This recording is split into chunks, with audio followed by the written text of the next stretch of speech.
ฟ้าถึกสายตาของไผต่อไผ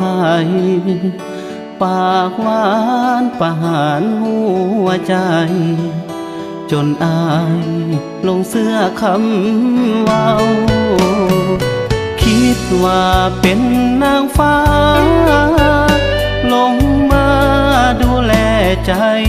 เฮาเมื่อใจก็ไปนำเขาทิมเฮาไปมีผู้ใหม่อยู่ใส่คำว่าฮักแท้บอกแค่กันเลยน้อสาวสิ้นหวังน้ำตาพังยาวแต่เฮาเฮ็ดยังบ่ได้กลายเป็นหมาหัวเน่าเอาน้ำเมามาล้างแผลใจ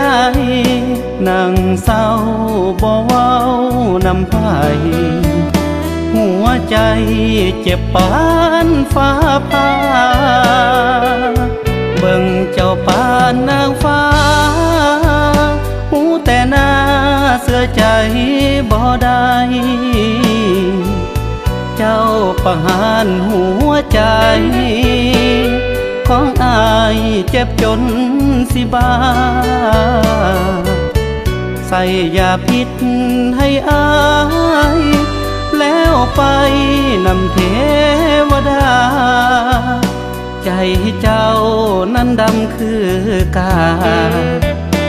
น้ำตามาวัดไหลลิน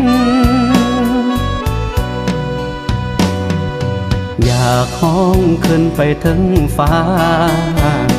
บอกเทวาอย่าให้เขาล่วงไผ่คนงามบ่มีน้ำใจเอาหักอายไปเป็นของเล่นเฮ็ดบาปใจอายแท้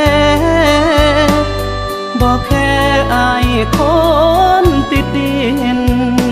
นางฟ้าฆ่าใจจนสิ้นวอนฟ้าดิน